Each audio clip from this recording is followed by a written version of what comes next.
gonna make you do a food challenge one day.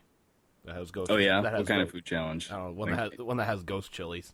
One that has ghost chili. I don't know, man. I mean, I can tolerate some spice, but I don't think that my tolerance for spice is near your tolerance for spice. Look, I have no tolerance for spice. I have You're like ghost chilies, good idea. Hottest pepper on the world. I have no tolerance for spice. Let's do this. I have no tolerance for intelligence.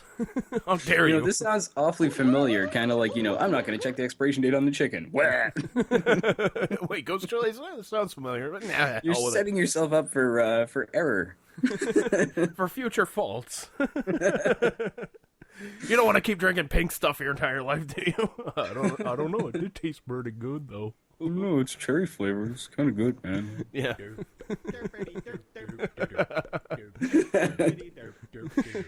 The Adventures of Andrew in his stupid land. Oh, you just go around with a water bottle filled with, store brand Pepto. Forget a water bottle. You got you ever see the military backpacks? They have 3-gallon backpacks. I just have one of those. I'm just bring it on. Like those camel packs. Yeah, just bring it on. And just kind of like an IV bag. You just walk around eating expired food.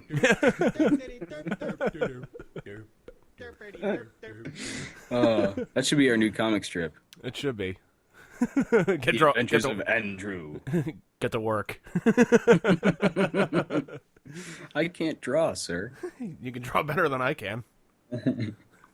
That's not saying much. The only thing I'm good at drawing is making stick figures look anorexic.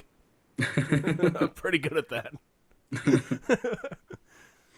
Oh, man. So, all right, so you say we take a quick break here. Yes, and then I think we gotta hit The Walking Dead. We gotta talk about that because I really want to hear what you have to say about it. Yeah, we'll hit on The Walking Dead. We'll talk about briefly. We'll talk about Paul Bearer's passing because we didn't do that last week as well. Yes. And who knows what we'll end on. So hang tight. And Bruce actually made a little request. He requested off of let's see, Gary Hoey off of his latest album, Deja Blues. This is called Boss You Around on STS Radio.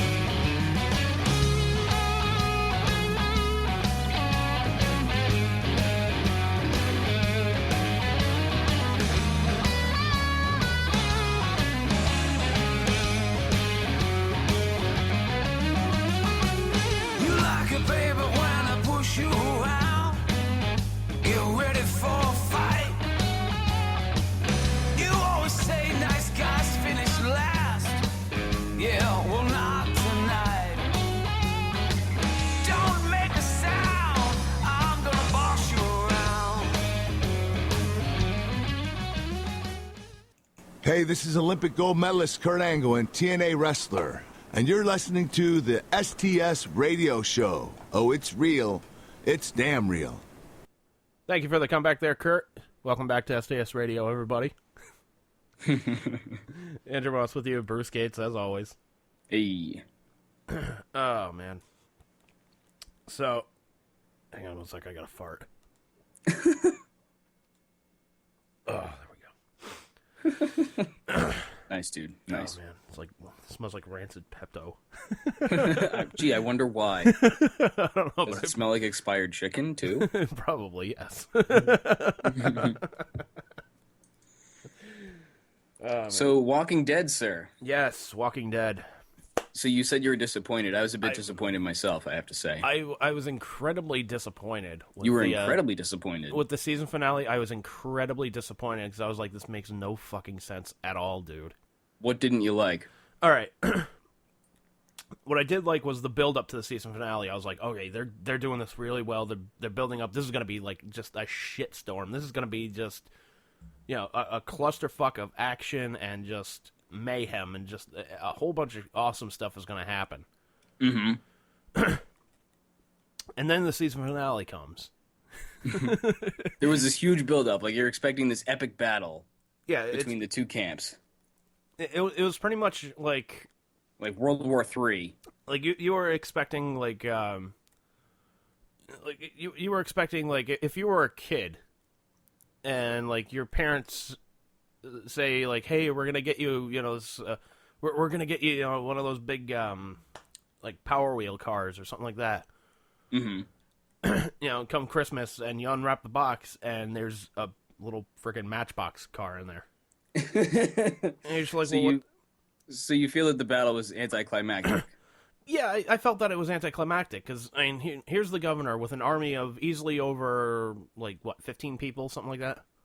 Right. But keep in mind now, they're average Joes. They're not people who have been like through boot camp. They're not military personnel. They're just people who were handed guns, basically. Right, but you also keep in mind he also did have, you know, 2 or 3 people that were military trained or, you know, at least had some basic of firearm combat himself as well. Right. They run away after being shot at by 2 people. I was like, well, what the hell? What the hell was that? Was it only 2 people? Yeah. Because there was Merle, right? No, Merle was dead at this point. Oh, Merle was already dead at this point. Okay, so I forget. Who was shooting at them? I don't recall. It was Glenn and Maggie were shooting at them. They Oh, were that's right, Glenn and Maggie. Dressed up in the SWAT gear. Remember they were up in the that walkway there? Yeah, so they basically, yes, I remember now. So they basically blow the hell out of, you know, the towers and stuff and, you know, storm through and, you know, they assume nobody's there. I do think it was kind of clever to do it the way they did, where they were, like, kind of hiding out and then they, like, ambush them and stuff. That if you're going to do it, that is a clever way to do it. Make them think that you left. Yeah. And then ambush them, But like you said, 2 people doing all the fighting, like that doesn't really... Yeah, it's 2 people. Rick is nowhere to be found. Carl and what's his name? Herschel and Herschel's daughter are sitting. They're all like camped out. Yeah, they're all like camped out. Carl's all friggin' pissed off, and it's like, shut up, you little brat. Although in that defense, you know, again, like I said, these are not military personnel. So when when it hits the fan, so to speak, they're gonna freak out and they're gonna you can't predict what they're gonna do. So they end up like shooting it like crazy into into nothing, shooting each other, like all hell breaks loose. And you have to expect that of people of that caliber. So it kind of makes sense that they would run away, but at the same time, I don't know. It seems like an awful lot for 2 people to be able to accomplish. Although I guess if the element of surprise, I don't know. That would be the only defense that I see for them running away, is that they were just so caught off guard and they were, just an average Joe that they had no other reaction that they could think of, and it's just run away, Yeah, but even the governor friggin' runs away. I'm like, well, what the hell, man? Well, he kind of has to at that point because he's outnumbered. Like you said, he has maybe 3 or 4 actual people who are competent with weapons, and then himself. Like that's 5 people against how many people are in the prison with guns? At that point, I think you kind of have to back out. Oh, fine, but I don't know. So I agree that the battle was fairly anticlimactic. What bothered me about it, though, was Andrea's death, actually. Really? I don't know what you thought about that. I was actually upset about it because I'm like, now who am I going to know? Now who's going to be the villain in the 4th season? Because, like, if Andrea doesn't fuck him, like, they're not the villain. Well, I don't know. I mean, there's still plenty of credence to make him the villain. But what bothers me about it is that, like, first of all, she had plenty of time to escape. And if you remember back in, I think it was season 1 or 2, where she was up against that zombie in the trailer. It was season 2. Yeah. And she stabs him in the eye with the screwdriver. Like, she got out of that no problem. And she was in much tighter circumstances.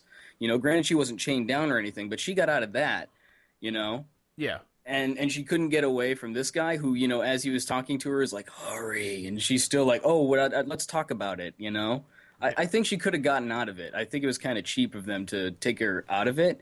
And also, like, I know they're deviating from the comics, and in the comics, Andrea is like a much larger character. She comes like this warrior woman kind of thing. And I don't know. It seems to me like they're killing people for the sake of killing people. And I kind of wish they'd go back and watch season 1, where it's not all about like shocking people with, killing people off. It's about keeping you off guard with the story, and you never know what's going to happen next, kind of deal. Right, but it's also one of those things. Like, if I forget who the director of season 1 was, but this was something that was told to me. He was like the same director of like The Green Mile, and he did a couple other movies. And Frank Darabont, he got fired. Yes, like Frank midway Darabont. through season 2. Yeah, so Which is why, by the way, they killed off the Dale character, because he had asked to be taken out of his contract. Yeah, because he was like, this is bullshit. Yeah. So, which I think was another mistake. You know, I mean, it makes sense, but to let that character go was kind of a mistake too. I think. Yeah, I think it was a mistake to let him go, but realistically, like, you know, when they get to the farm and whatnot, do you really want to have, like, the two voices of reason? Like, because you got Dale, and then you would have Herschel as well.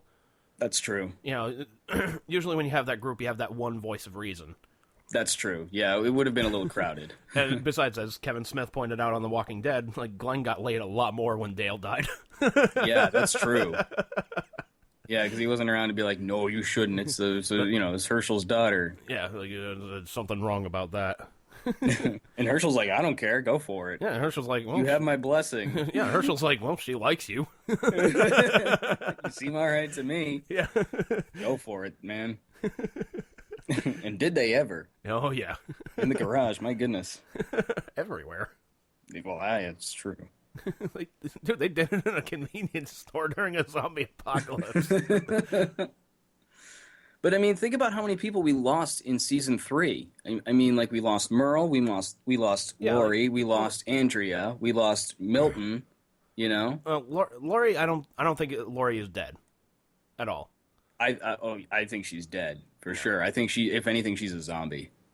Yeah, like Liz was saying that she was expecting to see her come back as a zombie. Yeah. I don't think there's definitely as a zombie. I don't think, like, I don't know. I don't think Carl had the guts to fucking pull the trigger and shoot her in the head. You think he missed on purpose? Yeah. He's like, that's my mommy. It's like, well, dude, she's gonna be a fucking zombie and she's gonna come back and eat your fucking guts. So, shoot her. See, I would agree with that if it weren't for the fact that he shot that kid, like, in total cold blood. And you can't tell me that he wouldn't know better. He's a cop's son. He's a sheriff's son, for God's sake. You know? And that guy was surrendering over his weapon in the season finale, and he just shot him in the face. And Herschel even, went to Rick, and Rick was like, no, he wouldn't do that. And he was like, well, yes, he would, and he did, goddammit. Listen to me. Yeah. Yeah, and Rick even confronts Carl about it. He's like, dude, did you actually do this? And Carl's like, yeah. Yeah, and then he kind of puts Rick in his place, and it's like, well, wait a minute, what's going on here? Yeah, like, well, what the hell? Right, like, dude, that's your son. Like, you bitch slapped that motherfucker. Like, seriously. Like, some of the rules still apply here, sir. Yeah, really. Because one of the things that was nice about the Rick character, and I have to say I didn't really get much into the comics, but one thing that's nice about the character is that he tries to maintain that his job, that he's a sheriff. He's out there to serve and protect. He still wants to keep that aspect of life intact as much as possible, and he's trying to obviously instill that into his son and into the group, but it's so hard to do obviously in these circumstances with all these things coming at you. Yeah. But for Carl to just be like, no, you're wrong, and for Rick to be like, well, okay, it's like, no, like, grow some balls, say something, like put him in his place, man. Pistol whip him, damn it. Yeah. Shove that star up his ass, man. Get back here. Boom. You're fucking grounded, goddammit. Right up your dumpy ass. But yeah, I agree. It was kind of an overall letdown because, and then the governor just takes off. Lord knows where he goes. Does he go back to Woodbury? No, he's not going in that direction. So where the hell did he go? Yeah, but and he goes nuts on his town. Like, what the hell's going on? And not only that, man, but like, just like the whole angle that they had with the governor, it just made Merle's sacrifice pretty much pointless. Yeah. Like, okay, he goes there and he takes out, like, 5 people maybe before he gets turned into a walker and, the governor kills him, what have you. Yeah. Yeah, it just made his sacrifice just completely pointless. Yeah, and are you really telling me that Merle couldn't have... I don't know, I mean, they did fight and, the governor seemed to have taken him rather easily, I will say. Are you telling me that Merle couldn't have fought back a little bit harder and done some more damage to him? I'm gonna chalk that up to Merle being drunk because before he did bring the walkers in there, like he had like that whole bottle of Jack Daniels. Oh yes, that's a good point. Slugging it down like it was a bottle of water.